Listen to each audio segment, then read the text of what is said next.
Welcome to the Dream Journal. From the studios of KSQD in Santa Cruz, the Dream Journal is a weekly show where we explore the healing powers of nighttime dreams through conversations with dream experts and with you.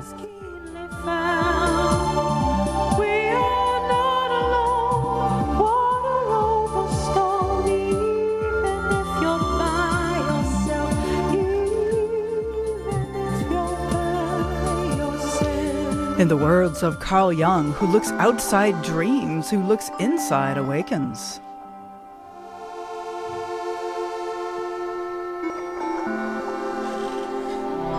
Today's music is called Coriolis, going backward and forward at the same time, and don't we all?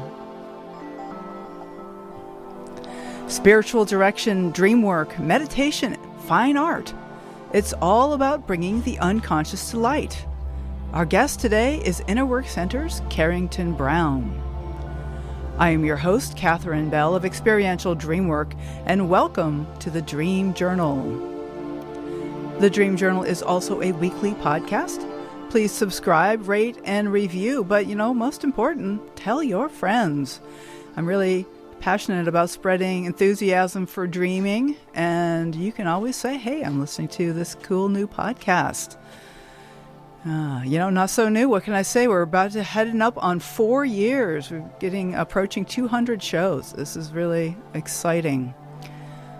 So if you want to catch up on our archives, you always go to Apple Podcasts, Google Play, and Spotify, any of those good spots. Or you can also go to the KSQD website at ksqd.org/the-dream-journal.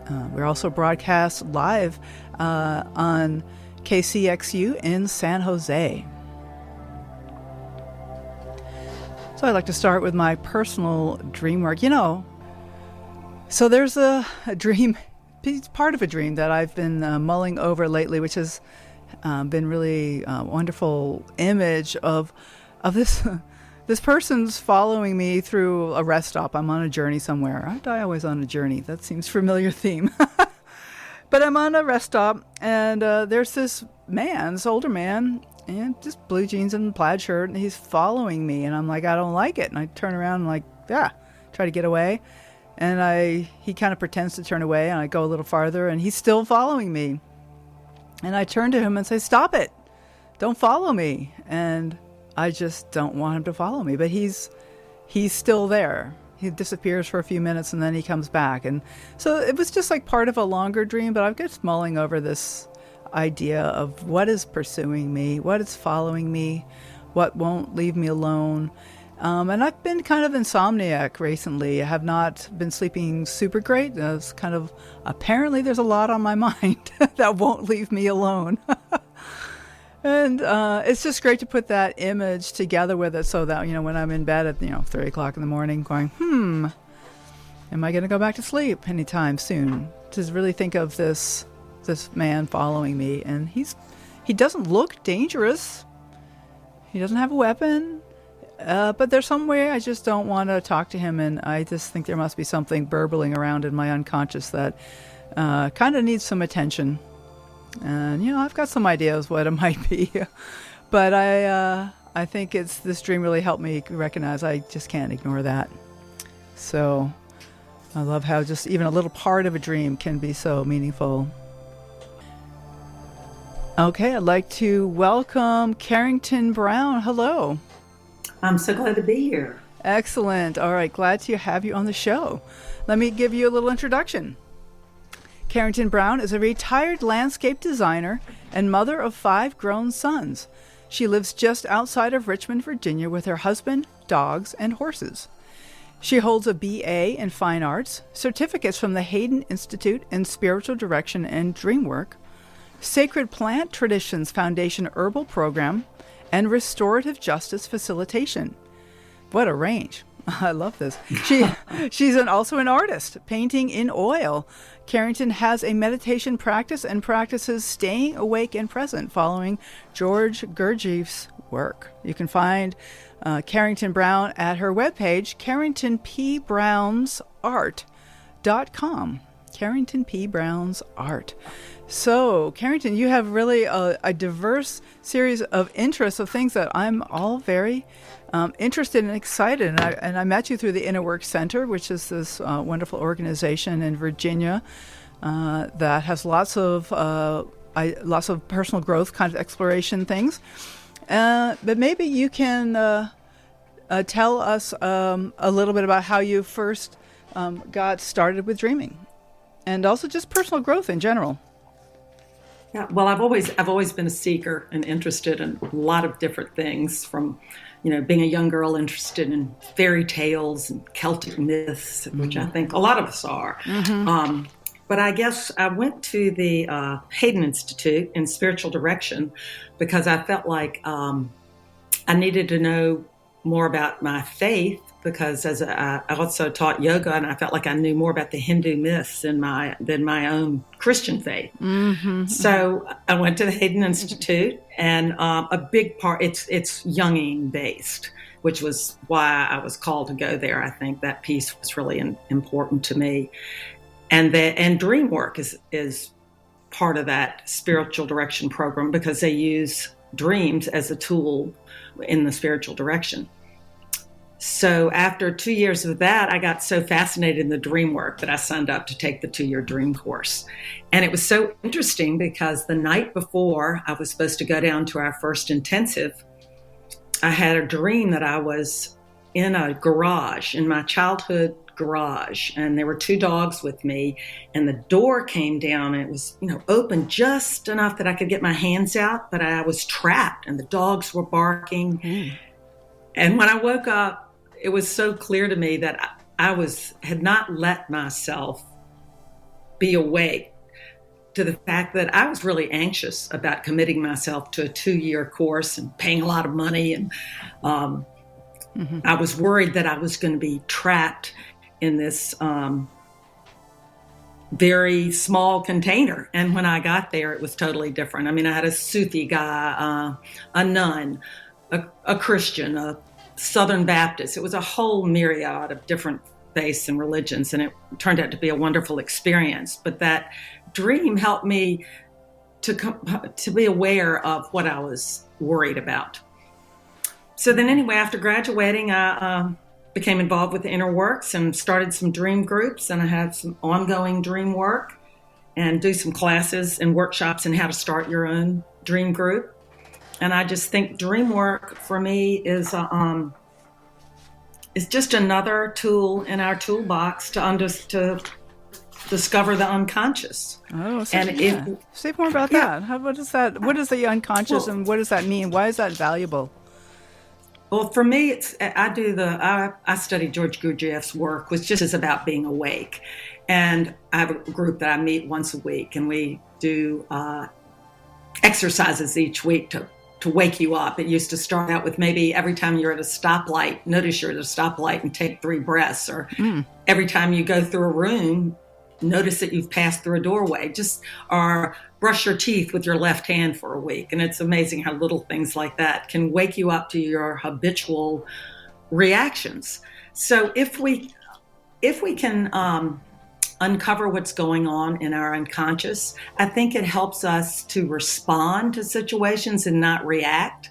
I know I can just react without even thinking.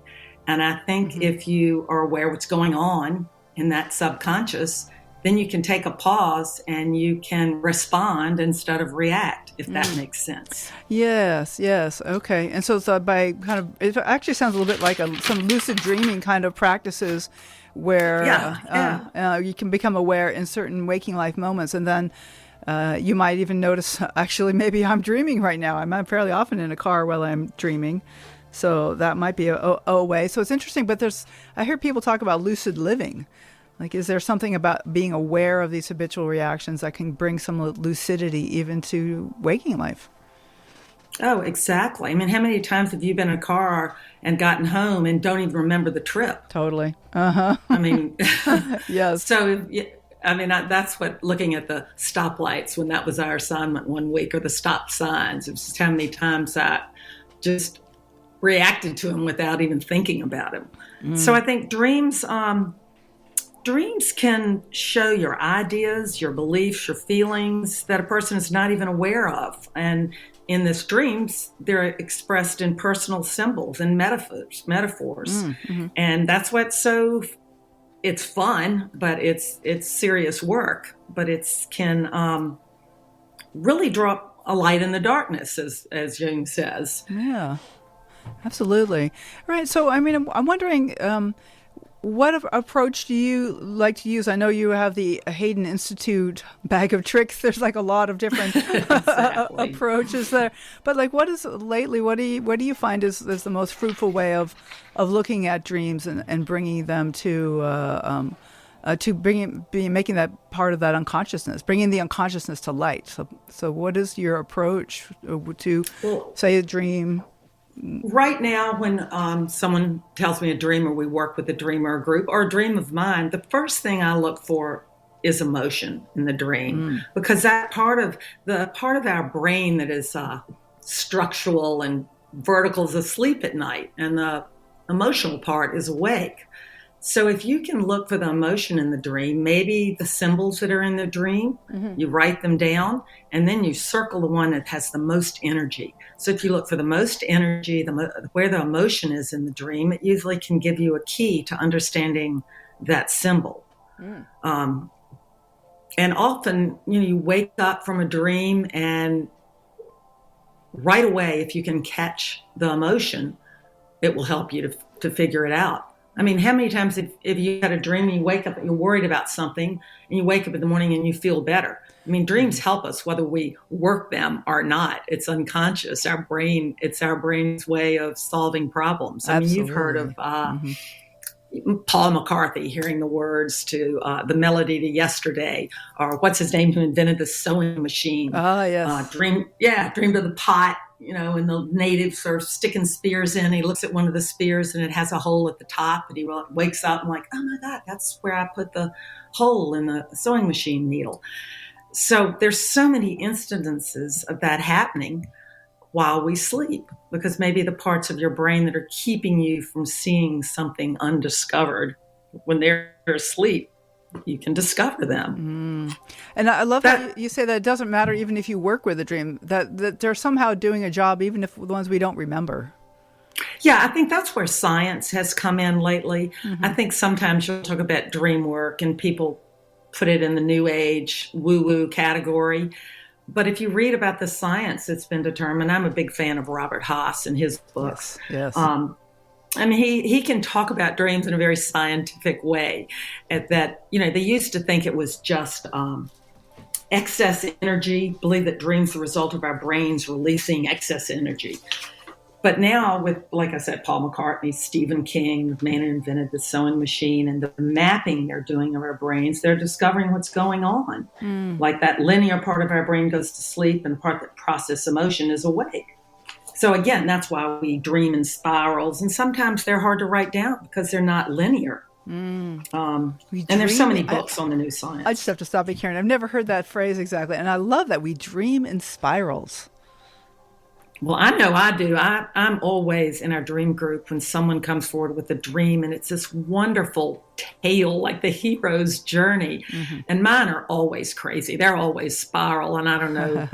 They're more in pieces that I remember. Right. But as you stated earlier, the piece of a dream can often be the most helpful. Right. Well, for me, in the dream that I gave the example at the top of the hour, I'm thinking of your technique here, that the most intense emotion of that part of the dream was when I just say, no, I'm not ready to listen to you. It's interesting, I inserted the word ready, because in the dream it was just, I'm not going to listen to you. But in waking life, I recognize that eventually I will, because there's something important, apparently. Yeah. So that's the message of the dream, that energy is. They often say the message in a dream is that turning around point where you have that surprise, that energy, and then there's a turning around, if that makes sense. Oh, yeah, the spirals. Oh, I love it. This even ties in with the music of the Coriolis going back and forth. It does.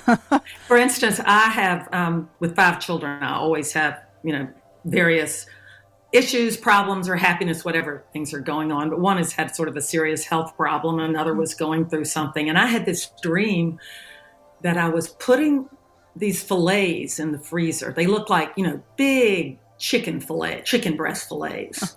And then all of a sudden I realized that they had rabbit fur, and they started getting warm, and then they started moving. I'm like, oh my gosh, I've got to take them out of the freezer and bring them back to life. And then I woke up.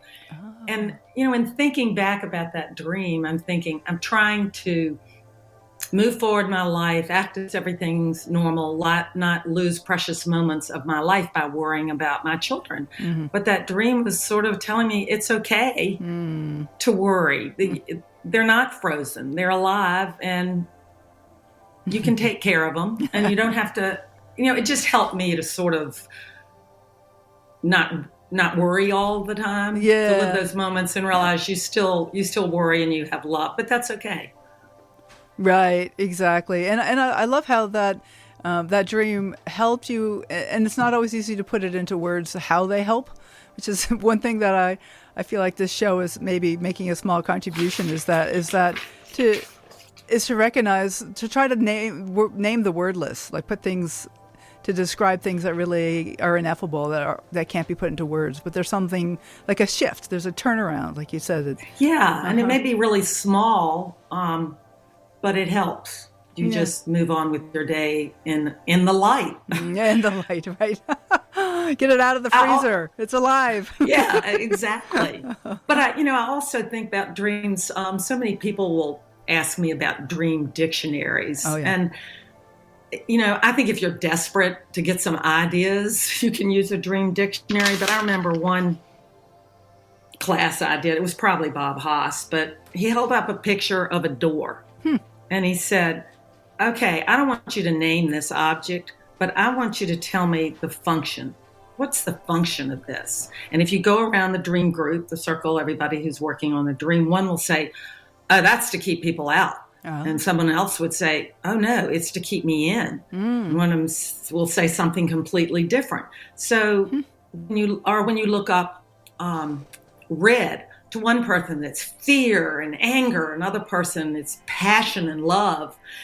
So I think dream dictionaries symbols don't really work that way. They're so personal. So when you have a dream, maybe you list the 6 most important symbols in that dream. And instead of writing what they are, write what the function of that thing is.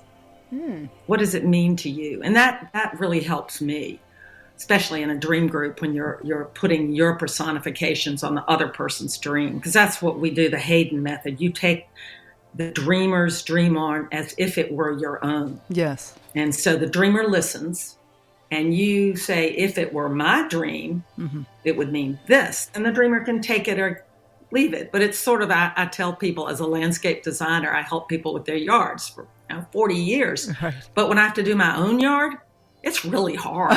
And maybe, and that's sort of like the dream. When you can tell other people, but it's hard to figure out your own dream. So with other people putting their ideas as if it were their dream, you can take it or not, but it does usually help. I mean, most of our dream groups, and I'm sure you've experienced the same thing, they go, oh, I never thought of that. Of course, that's what the dream's about. It's true. Sometimes there's like blind spots with our own dreams that other people can see something that we cannot. Now, of course, that person might suggest 4 things, and maybe one of them resonates, but the other 3 don't. So it's the dreamer who decides which is the one that resonates. But all 4 of those may have been blind to the dreamer. They may have been something new. Yeah, exactly. So I also think without consciousness, I've read you can only keep so much in full clarity. It's like a computer. There's only so much that you can keep in full clarity at one time. So if we didn't, our minds would be so cluttered they couldn't function. So these other images, they're not forgotten, but they're right beyond that threshold of recall. This sublinear material is in their unconscious because there's no room for them in consciousness, and it's lost its energy for different reasons, or it no longer receives our conscious attention.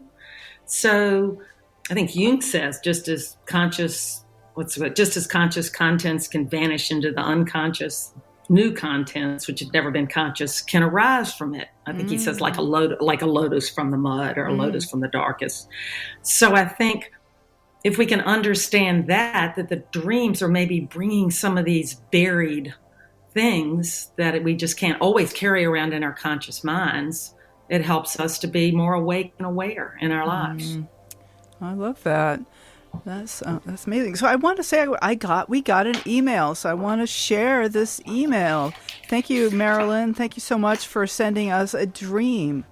So so I'd like to just go ahead and start the dream, because I know at 10:30 when we open up the phones, we're just going to be flooded with calls. And so let's do this dream now, and we'll see what comes of this dream. And it's a garden dream. You'll be delighted to hear. Oh, great. As a gardener yourself and myself. So it's called Spinach Circle's Dream. I am in a garden. The sky is bright blue. The dirt is brown. There are about 12 to 15 8-inch circles of healthy, dark green spinach about 2 feet high. The circles are touching each other, and they form a big circle with something like a small tomato plant in the middle. I'm with my sister. It is about 15 years ago. We are laughing and kneeling down, planting more plants. There was a guy there in khaki pants who was planting more plants on the outside of the garden. He didn't say anything in the dream. It was a happy dream. So this is from Marilyn from Richmond, Virginia. So Carrington, I wonder about this dream. We don't have the dreamer here to ask questions, but I love it when people share happy dreams, because sometimes when my own dreams, I'm like, oh, well, what's the point of that? It's a happy dream, right? Like, we're giving the tough stuff, right?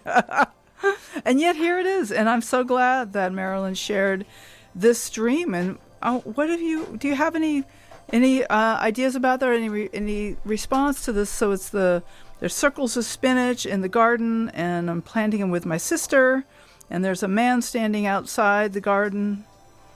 Oh, no, the person is also planting more plants. Also planting. Yeah. I mean, for me, circles are completion, correct? And plants are exciting and wonderful. It's something growing and the new beginnings. So I would say that in this dream, maybe the dreamer is feeling healed and ready to have new beginnings. She's with 2 sisters. The sister is part of the family, so there's connection, again, completion, like the circle. Yeah. And the blue sky, blue sky is supposed to be peaceful and content. I don't know how many people out there are aware there are emotional themes associated with color. Like, that's why the hospital rooms started to be painted pale green, that gross pale green color they are. But yeah, because it's calm. And I know Robert Haas has a color theory, and I think of that differently than dream dictionaries, because I think it's based on studies of color. And I know green is, he usually gives you 5 or 6 things to choose from, but green is usually about establishing your self-esteem, your energy, that you need recognition. It's about maintaining control, but also feeling healed and increasing your sense of security, where blue is tranquilness, peace, harmony. So the colors in this, I think, are all really helpful. I mean, I'd like to have this dream. Yeah, I would too.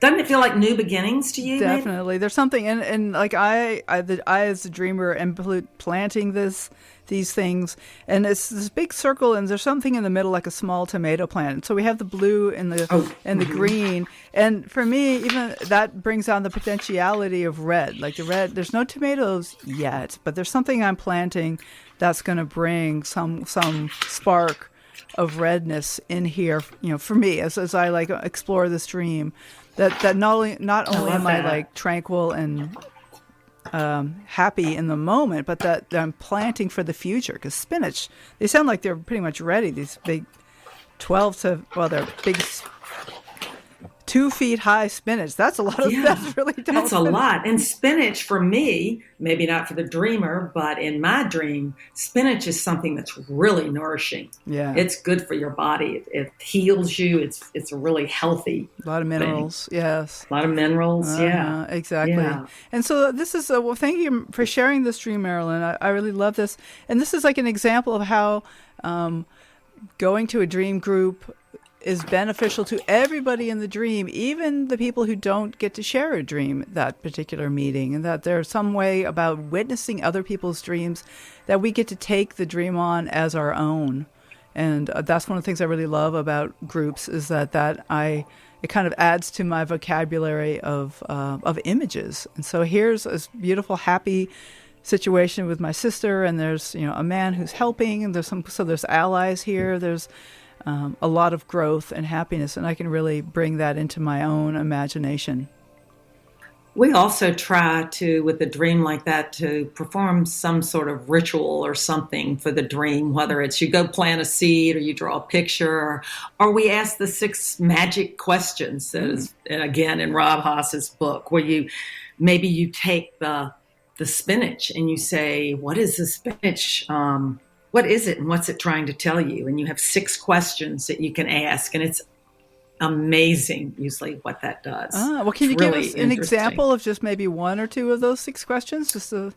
Yeah, like the first would be, who or what are you? Name and describe yourself as if you were an alien for another planet. So the spinach, I would say, I am spinach. I'm strong, I'm healthy, I'm easy to grow. And you'd write that down. And then you would say, what is your purpose or function?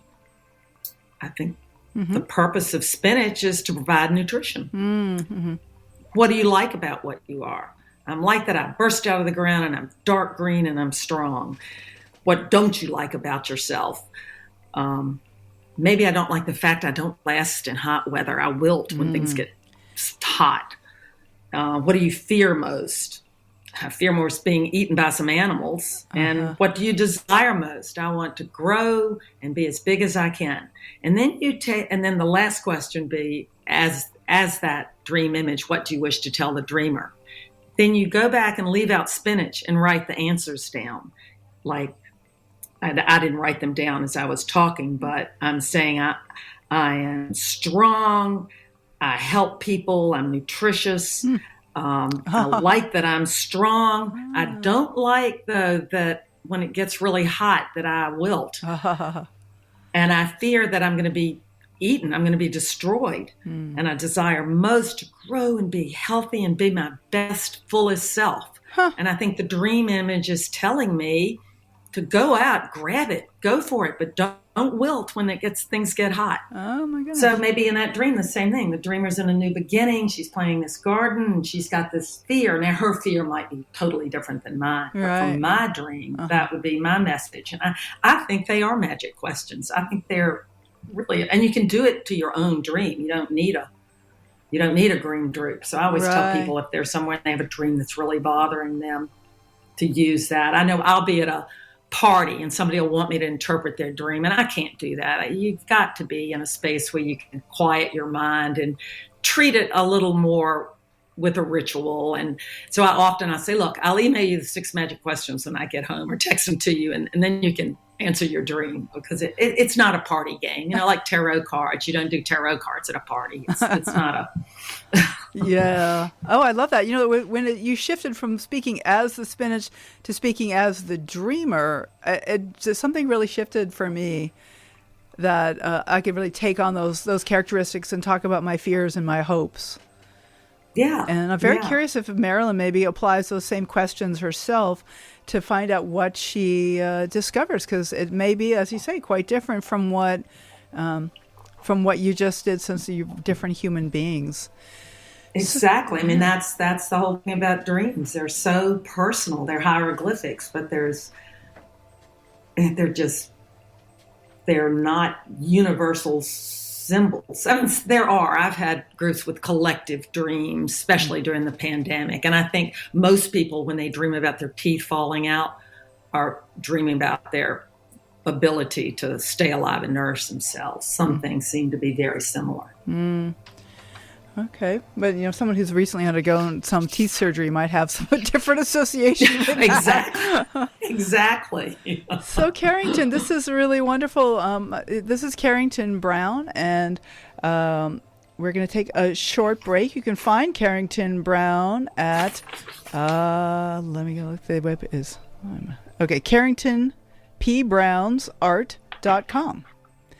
And this is the Dream Journal you're listening to. My name is Catherine Bell, and we will be right back.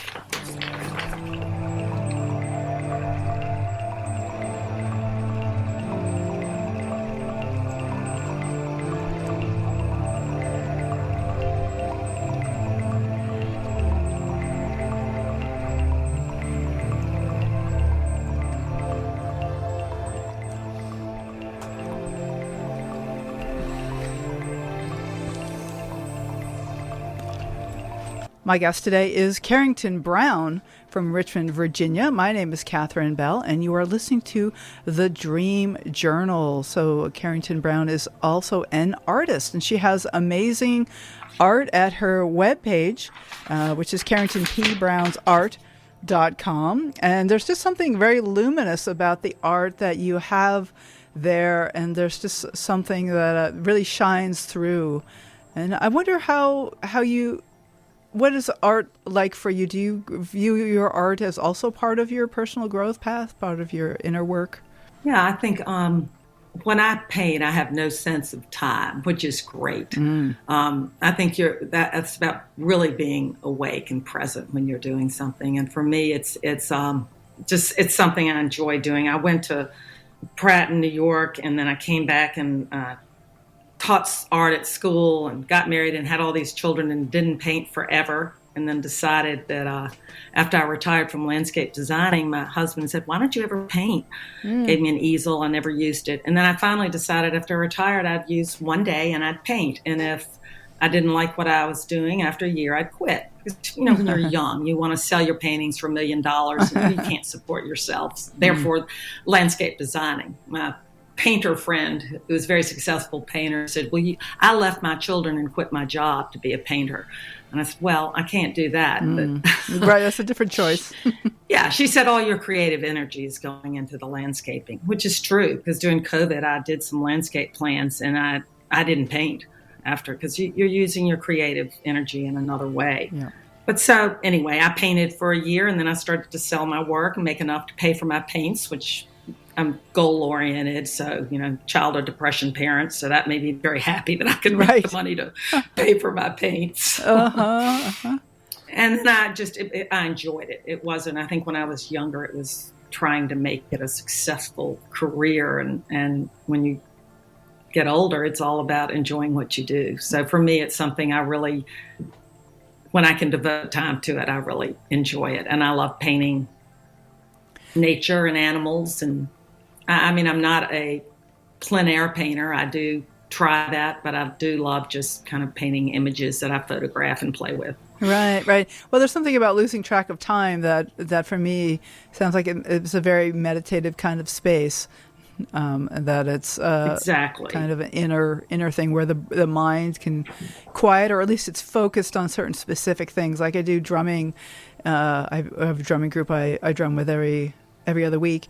And my mind just is focused on the drumming and the physicality of my hands and smiling with my friends. And I just forget about all the things that worry me. And it's just such a wonderful relief.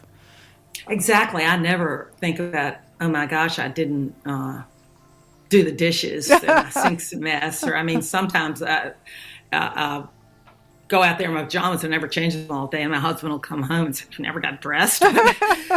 You just sort of lose your way. So now I do usually. Someone told me there's a wonderful artist, Meinred Craighead. She's in New Mexico, and she used to be a nun, and she paints these incredible pictures. But she said you have to have an altar, and before you paint, you need to collect things and put it on your altar, and then as a ritual before you paint. So I said, well, my ritual and altar is to wash the dishes and clean up my house so I can go paint. And I said, all right, this is not good. I need to create something else. But that lack of time, loss of time, I kind of get my life straight before. I don't know about you, but in a meditation practice, which we try to do in our green group, spend a few moments just of breathing and entering in the mind of clutter so that your inner wisdom can come forward with these dreams. And I think when you meditate, you sit and sometimes I have to make a list of all the things I do and check them off, and then I can sit and meditate. But I usually have to make that little list first. Right. I heard a tip somewhere along the way that if a thought comes up while you're meditating, that is actually important. You don't want to forget about, but you don't want to interrupt your meditation. Is imagine yourself writing it down and putting it in your back pocket. Yeah, exactly. And even that can be enough to allow you to go back to the meditation and not forget the thing that was on your mind. Yeah, exactly. So meditation is something that you do a lot of practice. Is this part of the George Gurdjioffs work that you mentioned? Yeah. Uh-huh. Say a little bit more. Who is George Gurdjioffs, and how does that tie in with meditation and spiritual practice? He is Russian. He's fascinating and very. He is one of the first ones who introduced the Enneagram or found it in ancient cultures. But to be very simple about him, he is about making all three centers of the brain, emotional, the physical, the mental, of the body, awake and aware, and that all we go through life in a sleeping state. And if we can learn to wake up again, our reactions become not reactions, but responses to life. And if we can be happier, more giving people. I mean, it's the same thing like Carl Jung says, if we can be in touch with that inner wisdom, that the S with a capital S, then we can live a more full, whole life. And I think that's what most of us want. Is that the self with a capital S? Yes. Yeah. Self with which is what? The divine self, God, that which is unspoken, whichever name you want to give it. I know there's a book called Unopened Letters from God. That's what dreams are, unopened letters from God. And you can substitute the capital S, the divine. You can substitute that which is unspoken or that which is in ourselves for that. Oh, I love that phrase there. Dreams are unopened letters from God. I haven't heard that particular phrase. Yeah, that's Bob Haden's book. Okay. Look, I have a repair is on. Oh, that's fine. That's just eliminates an echo on our end. Okay. Yeah. Yep. No, that's fine. We can hear you. You can hear you really well. Okay. Yeah. So I think back to meditation. I mean, I think it's important. Again, that's another way of clearing your mind so you can, another tool in our toolbox. Mm-hmm. And one of the phrases I love about Dreamwork, which I think has to do with meditation, is the unconscious contains not yet speech-ready awareness that presses against your consciousness. Not yet ready. Say that again? The unconscious contains not yet speech-ready awareness. Not yet speech-ready. Against your unconscious. So in a dream, it's in symbols. Of course they are. They're very symbolic. Yeah, which I think is so interesting. Yeah, that is a wonderful way of putting it. Not yet speech ready, because they will be. Like that person following me around. Eventually, there'll be some speech involved, I'm sure. Exactly. Yeah. So, Carrington, I have a caller. I'd like to say hello to Christine from Scotts Valley. Hello, Christine. Hello. Hi, Christine. Thanks for taking my call. Lovely to meet you, Carrington, and listen to your dream wisdom. So I had a dream last night, and I just thought I'd bring it into the show because it was very interesting to me. Great. Please. So I launched. Okay. So I went to Pacifica Graduate Institute and studied Dreamwork and psychology. And this dream starts off that I'm going to like a workshop. It feels like a workshop at a place like Pacifica. It's very homey. It's really nice. And I get there, and slowly it begins to feel like it's turning into a psych ward. And the people, the man and woman running it, are elders. They seem pretty benign. They're very kind, but more and more they're kind of saying, like, you need to stay here a while. And, it's beginning to feel like I'm getting pathologized in this really benign and narcoleptic kind of way. And I'm thinking, I'm out of here. I'm leaving. And they don't want me to leave, so there's that feeling of them trying to hold on to me. And I get in my car, and I could go out the way I came, but there's this feeling like they would stop me if I did that. And then I see this tiny little opening. It looks like it's going to the beach. It looks like it could be a lot of trouble, and my car could get stuck, but I feel compelled. So I take this road less traveled, and as I'm driving, it's a non-paved road. It's along the water. There's a few other people I can see that have taken it. It's beautiful. And as I drive, my car turns into a van, and then it turns into an RV. And I'm driving for a long time, and it feels like I get to Southern California because I'm here in Northern California. And now I arrive at, like, a hospital, and it really is a psych ward. And I go in, and it's all the same people. Only all the people that stayed now are, like, patients. And those two doctors, or that man and woman, are very cold and very punishing towards me. And I see this young woman who was my friend, and I try to talk to her, and she has no memory of me. She's just trashed. And I'm thinking, you know, they might have given her electroshock treatment or too many meds. She's just completely lost herself, and it's very sad. And so I get back in my RV, and then I see, like, a map of the United States, and I'm shown that I'm going to travel all the way across the southern part of the United States to Florida. And I'm in this big RV, and I'm realizing, like, I'm all alone. It feels really lonely. And that's kind of where the dream ends. So it's full of a lot of interesting mixed messages. Thank you. Thank you so much, Christine. Carrington, I'd love to invite you to ask some questions or do whatever you'd like. What do you think of what's going on here? The first part of the dream is you said it was a nice place, but it's like a classroom. So there are other people there. No, it was like a home. You know, it's like a home almost. It's very warm, very homey. It's like, it was a very, very nice, congenial place. Like you would go to, some nice Innerwork workshop in the Santa Cruz Mountains kind of thing. Mm-hmm. Yeah. Did you feel like it was your home or someone else's home? An unknown place. Unknown home. Mm-hmm. And then it transforms. Could you explain that again? It transformed into like a psych ward? I mean, that whole... Well, the feeling of it doesn't look different. It's just more and more the people kind of running the workshop, quote unquote. I begin to notice more and more are treating us like patients rather than autonomous, sovereign individuals who are there just to strengthen their capacity for inner work. We're getting pathologized somehow, but it's very subtle. It's very sneaky.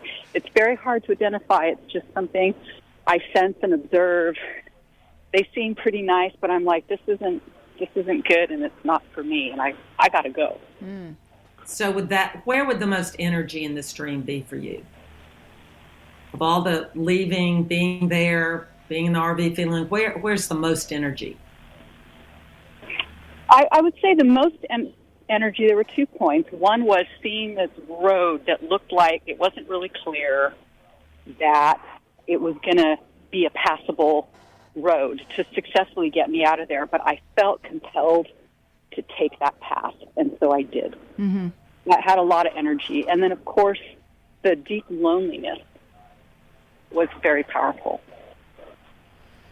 The sense of, I'm in this big RV, I've already been on a long journey, gone all the way down to Southern California, not that long, but now I'm going to cross the United States to Florida. And I'm like, what's in Florida, Yeah. But I'm on my own, and it's... and you're driving. It just... Certainly. You're driving. You're in the driver's seat. Yeah, I'm the only one in the RV. Okay. So you're in control. Certainly. Didn't always Yes, I'm definitely. Yes. No, I feel very much in charge.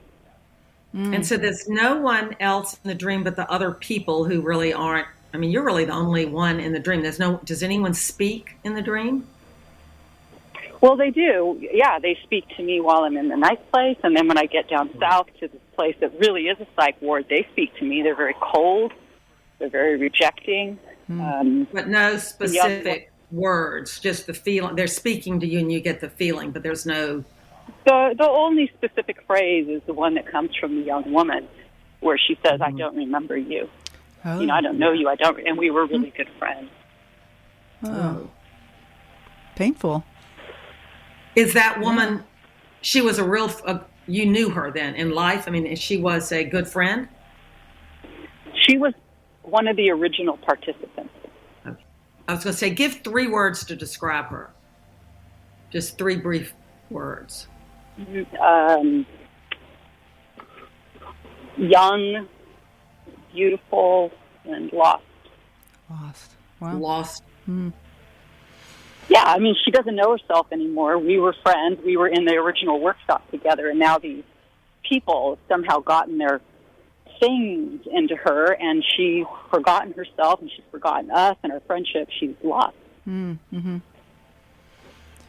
Wow, this deep loneliness is really striking, Christine. Any color in the dream at all? You didn't mention it. Well, nothing that stands out. You know, just yeah. a beautiful ocean, and but yeah. So it's Carrington. Can I say? Go ahead. Go ahead, Carrington. It sounds like you. I was saying I might think about the images in the dream. This road is very compelling to me, and I might do something with the 6 magic questions with the road. But I would look at this. If you can also, you compare this to something that's going on in your waking life. Is there a path to be taken that's not clear, that you have to do it on your own without support? Is there what's going on in your life that might compare to this situation of things changing and not seeming what they are, changing into something that you are finding it's not what you thought it was? Well, I would say that that's a recurring theme. It's kind of like I'm always pushing toward finding the edge of growth, and I'm in a really big. I'm taking a very big step and doing different things and really pushing myself to grow, and I think certainly for me that's a standing symbol that probably the best path is the one that seems unknown, right? And what was so amazing in the dream is that it was really the energy of the dream was like, you're going to go down this road. And I remember thinking in the dream, like, wow, there's really a force here. And it's making the decisions. It's going that way. And it turns out to be a great road.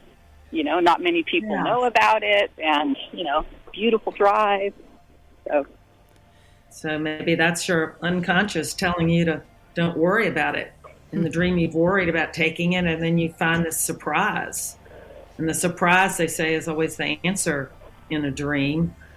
And you're looking for an attitude and in a personality, a conflict that clothes itself in a different form. So maybe this road represents the choice that's not what you expected. And I think it's really interesting. You go from a car to an RV to a van to an RV. It gets, the vehicle you're in gets bigger and bigger, which is interesting. It transforms from a vehicle that carries me to a home, right? Yeah, right. A place where I've got everything I need, like a turtle. And the only thing that's missing is that it feels lonely, and I would say that probably that's a pretty common theme for a lot of people. Loneliness. Yeah, So accepting more and more. I would say more and more. I'm a pretty relational being, and perhaps right now I'm beginning to really accept that I need to go my own way from my inner core. Do whatever I need to do from my inner core, and let all the relationships just fall in line behind me, and not worry about it. And so, it could be that. Very. Yeah, you've got everything you need. You're on your own. But you're driving somewhere you're not sure you really want to go. But there's a compelling. I'm not sure compelled. why I want. Yeah. I'm not sure why. So the dream is like, this is where you are going. It shows you the map, and and the path appears, and I'm like, well, I'm driving through the South. So technically, I'm driving, but actually, I don't have a lot of choices. Though the one choice, I guess, is that I escape through this hole that turns into. I chose to get out. I chose to get out. Mm-hmm. Yeah, there's so much here. I mean, there's the road. I love the idea of the road as being like a character in the dream, as the compelling. Like, what is it that compels me here? And Christine, there's a lot here, and I'd love to talk with you a little more about this dream, but we do have to finish up. And, thanks. Yeah, I'm so glad that you called. And Carrington. Do the six magic questions on pick the most important image, whether it's the RV or do both of them and see what is the RV trying to tell you, what is the road trying to tell you, and see what you come up with. Mm-hmm. You can find them easily online if you type in 6 magic questions. Right. I'll put a link to them in the episode page as well. That's great. Thanks. Good. Thank you so much, Christine. Thank you. Mm-hmm. All right. Bye. Bye now. So Carrington, this is Carrington Brown, CarringtonPBrownsArt.com. Is that the best place to get in touch with you, Carrington, if folks have questions? Yeah, our people are welcome to email me. Okay. They have questions at Gmail. Do you want to speak? P. Brown. Yes, CarringtonPBrown@gmail.com. I do some dream work on the phone with people. Mm-hmm. I'm welcome to work with people with their dreams if they're interested. Okay. Fabulous. And we're probably starting a new dream work at Innerworks, and it will be on how to do your own dream work, a workshop, and we're trying to decide if we'll do it on Zoom as a secondary option too. Oh, well, I hope you do, because that's the only chance that those of us in California have for attending. Exactly. Well, keep me informed, and I'll share that information when it comes online. Do you have any final encouragements for our listeners, Carrington? I think with dream work, I don't think, people say you have to keep a journal by your bed and write down all your dreams. And I try to do that, but I just think whenever you have a dream, you should listen to it, because it comes to help you, and it comes to help you become more awake so you can enjoy your life more. I think in learning to understand our dreams, we help ourselves in life. Oh, fun, wonderful. Thank you so much, Carrington Brown, and I'm looking forward to seeing you some more in various Innerwork Center meetings. Well, it's so great. We all love listening to your Dream Journal podcast, and I really appreciate you giving me the chance of talking about my enthusiasm for dream work. Okay. All right. Thank you. Building that conscious relationship to the unconscious. Perfect. Love it. All right. Bye now. Thank you. Bye. I also want to thank Kelly for this recent review on Apple Podcasts. A wealth of insight about dreams and beyond. Catherine Bell, Rings of Clarity. As a dream worker and somebody who is fascinated by all the different modalities that relate to dreams, this show is chock full of wisdom and insight. Kelly, thank you so much for leaving that review. Next week, we will be speaking to local Jungian psychologist Eva Ryder about dream alchemy. To join the conversation live, tune in Saturday mornings at 10 a.m. Pacific at the ksqd.org live stream. The podcast replay will be released on the Monday following the show. I am Catherine Bell, and this has been the Dream Journal. Thanks for listening. Find out more about my own dream coaching practice at experientialdreamwork.com. Email me at catherine@ksqd.org. That's KATHERINE@ksqd.org. The Dream Journal is produced at the studios of KSQD in Santa Cruz, California. Archives and 24/7 live stream at ksqd.org. I'd like to thank Rick Cleffel, Tony Russamano, Eva Milady. The intro music is Water Over Stones, and the outro music is Everything by Mood Science. Tomorrow morning when you wake up, take a minute to write down your dream and bring it to the next Dream Journal. All the boys and the girls and everyone in the world